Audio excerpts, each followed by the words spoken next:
د حیرانۍ خبرې دي نصیب ته ګوره زمون د حیرانۍ خبرې دي نصیب ته ګوره زمون چې پتی مونږ د زارېدو هغه ټګانو ختل او یو ځل مو بیا نصیب ته ګوره د نصیب قایله زمونږ دوستان دشمنان خپلو کې خپلوانو ختل اوس زمونږ د قسمت کرښې په لاسونو لیدی نه شي هغه کرښې مو لیدی شي په نرو مړاوو سټونو هغه کرښې مو لیدی شي په نرو مړاوو سټونو ای زمونږ د تقدیر ستورو درته څومره شرمنده یو چې اغیارو رانه خپل کړی د تدبیر په راکټون د یوې خېټې د یو نفس دپاره خپل وروڼه وژنو عزیزان وژنو څومره مو مینه د خپل ځان سره ده چې د خپل ځان لپاره ځان وژنو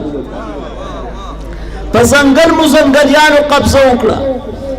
په ځنګل مو ځنګلیانو قبضه وکړه په هر سین مو مگرمچ کړی یلغار دی او د خېټه غر خېټورو خلکو وخوړ داسې سل غرونه په نوشي وطن خوار د خېټه غر د زمرود غر ته رسې خېټه ته دی اصلي نوم دی خېټه غر یو ملا مکسب د ټوپک تورې نیزې کوي یو ملا مکسب د ټوپک تورې نیزې کوي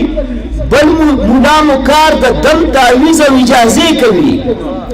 دا ټوکړې ټوکړې رنگین اسلام راته ور شوی دی دا ټوکړې ټوکړې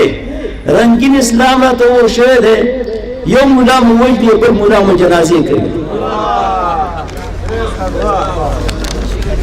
یو څو شعرونه ورته وایم وخت کم دی د ژوند قصه پیوس د ځمکې د قصې سره وه دا حادثه پیدا د دغه حادثې سره وه خندا جړا مینه مستی او داسې نور عناصر راغلي دلته زندگی د قافلې سره وه دا خو حالاتو واقعاتو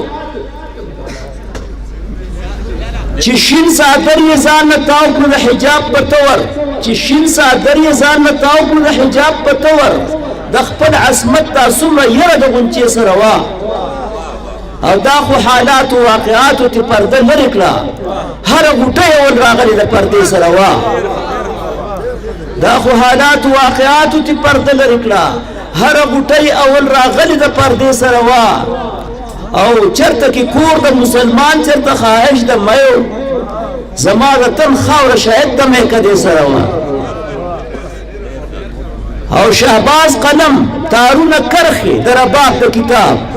لطیف احساس پکې قصه د ترجمې سره وه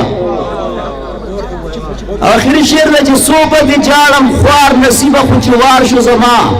نری نری ګیرۍ پرېښې د توبې سره وه